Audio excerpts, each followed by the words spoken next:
Hello friends, तो welcome to Panacea of librarians classes. I hope you all are well. तो हम लोग जो लाइब्रेरी ऑटोमेशन का टॉपिक पढ़ रहे थे, तो उसी टॉपिक में आता है आपका लाइब्रेरी सॉफ्टवेयर। क्योंकि लाइब्रेरी में सॉफ्टवेयर के यूजेस के बाद ही क्या होता है, हमारा लाइब्रेरी ऑटोमेटेड होता है। तो देखिए, कुछ ओपन लाइब्रेरी सॉफ्टवेयर हैं जो कि हम डिजिटल लाइब्रेरी में यूज़ करेंगे। ये आज हम उसके बारे में स्टडी करेंगे, ठीक है। तो पहला है हमारा Koha, new gen, LIB, PHP, my library, open biblio, Avanti, greenstone, digital library, D space, E prints, Fedora. तो देखिए, जिसमें से मैंने आपको डी स्पेस का मैंने एक सिंगल लेक्चर लिया हुआ है और एक कोहा का भी 9 मिनट्स का लेक्चर है, तो आप उसको देख लीजिएगा। तो आज के वीडियो में हम लोग ये दो सॉफ्टवेयर के बारे में नहीं पढ़ेंगे क्योंकि मैंने ये दोनों आपको बता दिया। तो देखिए, new gen LIB, new general LIB, देखिए ये सॉफ्टवेयर का नाम है जो कि डेवलप किया है Kesavan institute of information and knowledge management, जिसको हम शॉर्ट में KKIM बोलेंगे। तो अगर आपसे इसका पूछा जाए कि इसका फुल फॉर्म या शॉर्ट फॉर्म में भी दिया रहा है तो पता होना चाहिए आपको। ये मार्च 2005 में डेवलप हुआ है। ये एक टाइप का ओपन लाइब्रेरी सॉफ्टवेयर है, ओपन सोर्स सॉफ्टवेयर है। ये क्या करता है, new gen LIB allow library to define its own network of library. इस सॉफ्टवेयर की वजह से क्या हुआ कि लाइब्रेरी का एक अपना नेटवर्क बनेगा, ठीक है। तो अब देखिए, इसके कुछ मेन फीचर्स है, जैसे कि इसमें जो भी सॉफ्टवेयर में मॉड्यूल्स यूज़ होंगे वो वेब बेस्ड होंगे। स्टैंडर्ड जो इसमें यूज़ होता है वो mark 21, mark XML, Z39.50, SRU या /WOIA PMH, ठीक है। ये सारे वेब स्टैंडर्ड्स के नाम है, तो इसमें कोई कन्फ्यूज़न नहीं होना चाहिए कि ये क्या होता है। ये नाम है जो कि आपका स्टैंडर्ड्स है, प्रोटोकॉल जो होता है, और इसमें जो आपका वेब है, वेब बेस्ड सर्विस देता है, जो हमने पढ़ा था वेब 1.0 ऐसे वेब्स। अब देखिए, ये ऑपरेटिंग सिस्टम इंडिपेंडेंट है, आप कोई भी ऑपरेटिंग सिस्टम पे यूज़ कर सकते हैं। Z39.50 क्लाइंट सर्वर आर्किटेक्चर है, मतलब कि यूज़र के हिसाब से को वर्क करने का, यूज़र के हिसाब से इस सॉफ्टवेयर में यूज़र को काफ़ी ज़्यादा हेल्पफुल मिलता है। वो यूज़र भी इसमें अपना पार्टिसिपेशन कर सकते हैं। Support multi user and multi security level, इसमें मल्टी यूज़र एक बार में काम कर सकते हैं, बहुत सारे यूज़र्स काम कर सकते हैं। सिक्योरिटी का भी लेवल्स अच्छा होता है। नेटवर्क हिरारिकल, इसका मतलब ये है, जहाँ पे भी मैं ऐसा बोलूँ कि नेटवर्क हिरारिकल, इसका मतलब ये है कि जैसे एक ये मेन लाइब्रेरी है, जैसे ये सिटी की बड़ी लाइब्रेरी ने ये वाला सॉफ्टवेयर यूज़ कर रखा है। अब ये क्या करेगी, अपना एक नेटवर्क बना लेगी और उसके हिसाब से छोटी छोटी लाइब्रेरीज़ को अपने अंदर कनेक्ट करके रख लेगी। और सारे जो जो मेन लाइब्रेरी है वो क्या करेगी, सारे लाइब्रेरी को अपने साथ कनेक्ट करेगी, एक दूसरे को इन्फॉर्मेशन एक्सचेंज करेगी। फिर जो दूसरी मेन सिटी का जो बड़ा लाइब्रेरी है वो इन छोटी छोटी लाइब्रेरी से कनेक्ट नहीं करेगा। अगर उसने भी यही सॉफ्टवेयर इंस्टॉल कर रखा है तो वो डायरेक्ट इस मेन बड़ी लाइब्रेरी से कनेक्ट करेगा, और ये जो बड़ी लाइब्रेरी है छोटे के साथ अपनी लाइब्रेरी का भी सारे इन्फॉर्मेशन एक्सचेंज करेगी। इसी तरह का एक्सचेंजिंग होगा। तो नेटवर्क हिरारिकल का मतलब ये है। इस में क्या होगा, RFID टेक्नोलॉजी का यूज़ होगा इस सॉफ्टवेयर में, ठीक है। RFID टेक्नोलॉजी भी हम इस सॉफ्टवेयर में यूज़ कर सकते हैं। तो ये था पूरा न्यू जेन LIB के बारे में। अब देखिए, एवरग्रीन सॉफ्टवेयर, ये डिजिटल लाइब्रेरी सॉफ्टवेयर के लिए नहीं है, तो फिर भी मैंने इसमें बता दिया है, तो देख लीजिए। ये एक ओपन सोर्स सॉफ्टवेयर है। The software is used by libraries to provide their public catalogue interface as well as back of office operation such as circulation, acquisition et cetera. इसमें आप इस सॉफ्टवेयर की हेल्प से आप लाइब्रेरी में पब्लिक कैटलॉग और जो हाउस कीपिंग ऑपरेशन हमने देखा था, सर्कुलेशन, एक्विजिशन, मेंटेनेंस, ये सारे वर्क भी क्या करता है, ये करता है। अब देखिए यहाँ पे इसके कुछ फीचर्स है, जैसे कि आप लाइब्रेरी में जितने भी कलेक्शंस है उसको आप सर्च कर सकते हैं। आपका जो भी ट्रांजैक्शन हिस्ट्री आप उसको देख सकते हैं। जो भी लाइब्रेरी में न्यू बुक्स आई है उसका आप लिस्ट देख सकते हैं। आपको लाइब्रेरी कार्ड नंबर या ईमेल आईडी दिया रहेगा, आप उसके हिसाब से लॉगिन कर सकते हैं। फिर ये एक टाइप का अनदर वेब एप्लीकेशन है। इसमें मेटा डाटा सर्च इंजन है। आप इसमें आइटम्स को रिजर्व कर सकते हैं। आप see the details of all the records with their ability, आप सारे डिटेल्स को देख सकते हैं जो भी रिकॉर्ड्स लाइब्रेरी के अंदर प्रेजेंट है। आप इसमें अपना करंट रिजर्वेशन करवा सकते हैं और उसको कैंसिल भी करवा सकते हैं। फिर करंट इवेंट जो भी हो रहा है, करंट रिक्वेस्ट भी भेज सकते हैं। जो आपको लाइब्रेरी में बुक्स चाहिए, या तो आप उसको चेक भी कर सकते हैं, कैंसिल भी कर सकते हैं। और क्या कर सकते हैं कि जो भी आपका करंट चेकआउट है जो कि आपने लिया है, और उसको क्या कर सकते हैं, आप रेन्यू भी करवा सकते हैं। तो ये था आपका एवरग्रीन सॉफ्टवेयर के बारे में। अब देखिए ग्रीन स्टोन जो सॉफ्टवेयर है ये प्रोड्यूस किया है न्यूजीलैंड डिजिटल लाइब्रेरी प्रोजेक्ट के द्वारा। तो अगर आपसे पूछा जाए किसने प्रोड्यूस किया, तो न्यूजीलैंड डिजिटल लाइब्रेरी प्रोजेक्ट के द्वारा ग्रीन स्टोन सॉफ्टवेयर को बनाया गया है। फिर ये जो है ओपन सोर्स सॉफ्टवेयर है, मल्टीलिंगुअल सॉफ्टवेयर है। एक क्वेश्चन इसरो में आया हुआ था कि ग्रीन स्टोन जो है डिजिटल लाइब्रेरी से किस तरीके से कांटेक्ट करता है। तो ग्रीन स्टोन जो है ये स्टोन डी के हेल्प से डिजिटल लाइब्रेरी में अपना वर्क करता है। तो ये याद रखिएगा स्टोन डी, ठीक है। उसके जो कुछ फीचर्स हैं, जैसे ये हिरारिकल स्ट्रक्चर है जो मैंने आपको बताया था, ये इमेज वीडियो टेक्स्ट कलेक्शन सब में हेल्प करता है। जर्डन 39.50 प्रोटोकॉल स्टैंडर्ड का यूज़ होगा, लाइनक्स विंडो सिस्टम पे चलेगा। ईज़िली आप इसको ईज़िली इस सॉफ्टवेयर को डिस्ट्रीब्यूट कर सकते हैं, यहाँ तक कि CD-ROM में भी आप इस सॉफ्टवेयर को डिस्ट्रीब्यूट कर सकते हैं। अब देखिए, अब आता है आपका फेडोरा का फुल फॉर्म ही है फेडोरा का मेनली फुल फॉर्म बहुत बार पूछे जाते हैं, तो इसको याद रखिएगा। फेडोरा का फुल फॉर्म है flexible extensible digital object and repository architecture.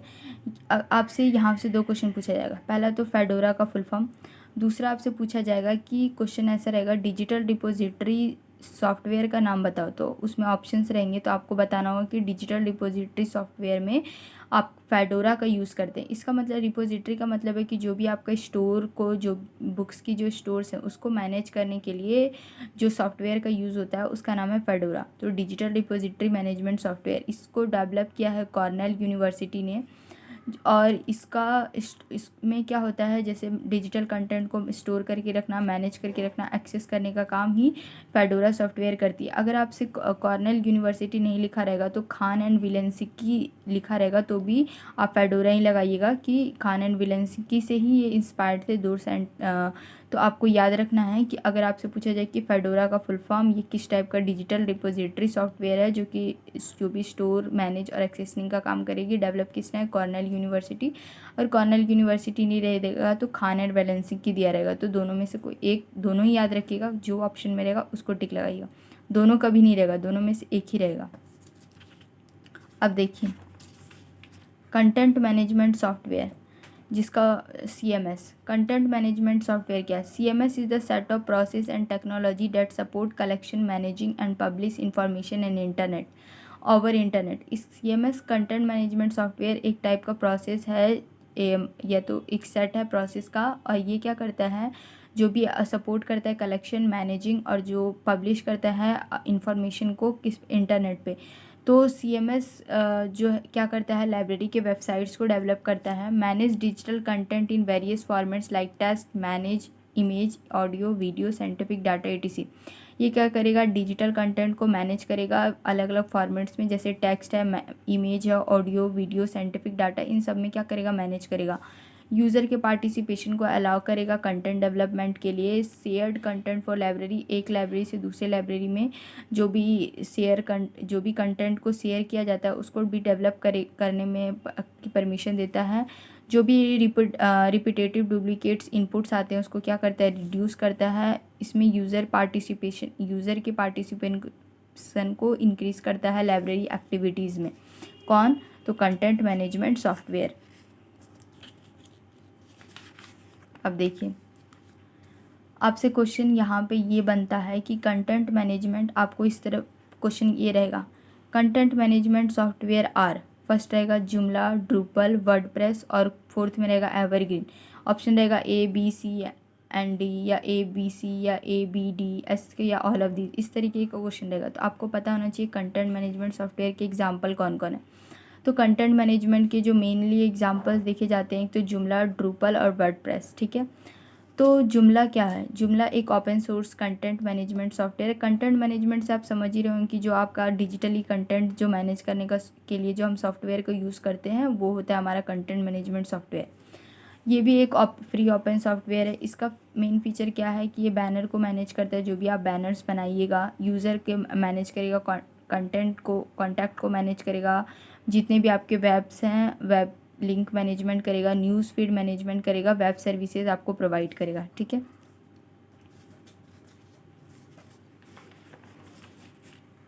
अब देखिए ड्रूपल क्या होता है। ड्रूपल भी एक टाइप का ओपन सोर्स सॉफ्टवेयर है, ये भी कंटेंट मैनेजमेंट सॉफ्टवेयर है। ड्रूपल को आप Drupal can installed in multilingual, allow both administrator and user to view a site in their own language. Drupal को आप मल्टी लैंग्वेज में इंस्टॉल कर सकते हैं। जो एडमिनिस्ट्रेटर है और यूज़र है वो दोनों ही अपने लैंग्वेज में क्या कर सकता है, इस साइट को व्यू कर सकता है।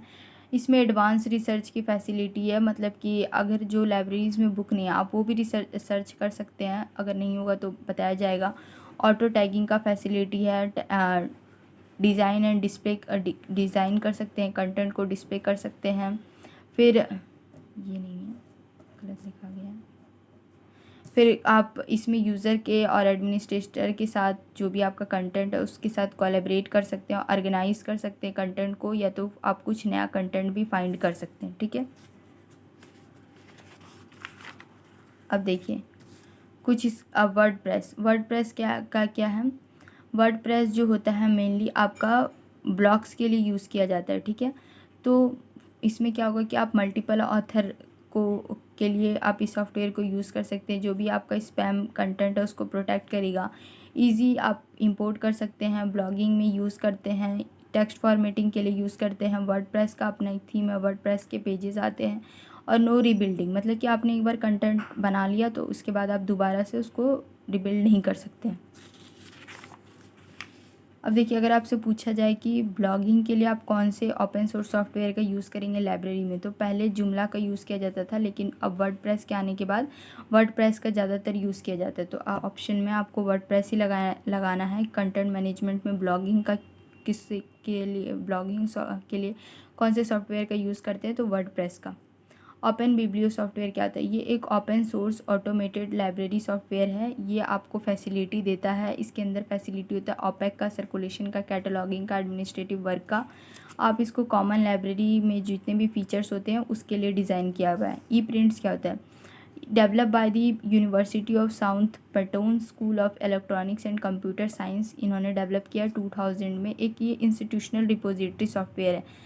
अब देखिए ये भी क्वेश्चन बहुत बार पूछा जा चुका है कि लाइब्रेरी में इंस्टीट्यूशनल रिपोजिटरी सॉफ्टवेयर के नाम बताओ, तो ई प्रिंट। ठीक है, तो ऑप्शन में आपको याद रखना है। और इंस्टीट्यूशनल रिपोजिटरी सॉफ्टवेयर ये आपको इसमें याद रखना है। अब देखिए डिजिटल रिपोजिटरी वाला जो था वो फेडोरा था, वो डिजिटली जितने भी कंटेंट थे उसको मैनेज करता था। अब देखिए ये क्या करेगा, एक पूरी इंस्टीट्यूशन का जितना भी स्टोरेज होगा वो सब देखेगा। ठीक है, ये मेनली इंस्टीट्यूशंस में वर्क करता है। अब देखिए इसमें OAI-PMH ये मेटा डाटा का यूज़ होता है। ये मेटा डाटा का नाम है जिसका फुल फॉर्म होता है open archive initiative protocol for Meta data harvesting based. ठीक है, अब देखिए अब PHP माई लाइब्रेरी क्या होता है। ये जो होता है ऐसे सॉफ्टवेयर हैं जिसको स्मॉलर लाइब्रेरीज़ के लिए बनाया गया है। ये web based library automation application है। इसमें आपको फैसिलिटी मिलेगा कैटलॉगिंग का, सर्कुलेशन का, ओपेक मॉड्यूल का। इसमें US मार्क स्टैंडर्ड को फॉलो किया जाता है। आप इसमें ऑनलाइन रिजर्वेशन कर सकते हैं। PHP MySQL ये वेब बेस्ड है, वेब बेस्ड लाइब्रेरी सॉफ्टवेयर इसमें यूज़ होता है। ठीक है, अब देखिए अवंती एक micro LCS software is developed by Avanti library soft system. देखिए ये अवंती जो सॉफ्टवेयर है इसको अवंती लाइब्रेरी सिस्टम के द्वारा डेवलप किया गया है। इसमें जावा लैंग्वेज का यूज़ होगा। ये स्मॉल लाइब्रेरी के लिए बनाया गया है, ओपन सोर्स सॉफ्टवेयर है ये। इसमें मार्क Z39.50 स्टैंडर्ड का यूज़ होता है। तो हम लोगों ने देखा यहाँ तक लाइब्रेरी के कुछ जो सॉफ्टवेयर से थे उनके बारे में मैंने स्टडी किया। ठीक है, तो जो इम्पॉर्टेंट है मैं आपको फिर से दिखाती हूँ। और आप लोग कोहा और डी स्पेस दोबारा से जाके वीडियोस में देख लीजिएगा, वो मैंने पढ़ाया हुआ है। कोहा को काफ़ी डिटेल से बताया हुआ है, तो आप लोग स्टडी कीजिएगा। अब देखिए जैसे मैंने आपको बताया न्यूजेन LIB जो सॉफ्टवेयर है ये 2005 में डेवलप हुआ ओपन सोर्स सॉफ्टवेयर है। और ये क्या करता है, हिरारिकल नेटवर्क देता है। इस ये भी वेब बेस्ड सर्विसेज है, इसमें ये सारे स्टैंडर्ड्स का यूज़ होता है। तो आपको बस यहाँ से इसमें मेनली यही 2 क्वेश्चन पूछा जाता है, किसने डेवलप किया है, KKIM इंस्टीट्यूट कब डेवलप हुआ है, 2005 में, ओपन सोर्स सॉफ्टवेयर है, और बस इतना ही, इससे ज़्यादा आपसे कुछ नहीं पूछा जाएगा। फिर उसके बाद देखिए इसके जो फीचर्स हैं वो मैंने आपको बता दिए हैं, सॉरी ये है इसके फीचर्स, ये हैं इसके, इसमें मैंने आपको बता दिया। एवरग्रीन आपको पता चल गया ये ओपन सोर्स सॉफ्टवेयर है, इसको किसने डेवलप किया था, तो initiated by the Georgia public library system, GPLS इसका शॉर्ट फॉर्म है। कब, सितंबर 2006 में। तो इसका डेट याद रखिएगा कब, तो 2006 में डेवलप हुआ। एक ओपन सोर्स सॉफ्टवेयर है जिसमें पब्लिक कैटलॉग आप बना सकते हैं, हाउसकीपिंग ऑपरेशंस भी आप कर सकते हैं, ठीक है। इसके हम लोगों ने फीचर्स देख लिए थे। अब देखिए फेडोरा का फुल फॉर्म तो डेफिनेटली याद रखिएगा। एक ये डिजिटल रिपोजिटरी मैनेजमेंट सॉफ्टवेयर है, इसमें स्टोरिंग, मैनेजिंग, एक्सेसिंग तीनों वर्क होगा। इसको डेवलप किया है कॉर्नेल यूनिवर्सिटी ने। देखिए ग्रीन स्टोन सॉफ्टवेयर के बारे में हमने देख लिया कि इसको न्यूजीलैंड डिजिटल लाइब्रेरी, बहुत बार यही पूछा जाता है। इसरो में ये पूछा गया था कि ग्रीन स्टोन जो है किस तरीके से डिजिटल लाइब्रेरी में डिजिटल कंटेंट को वो करता है, तो स्टोन डी के माध्यम से करता है। फिर ये सारे इसके फीचर्स थे। अब देखिए जुमला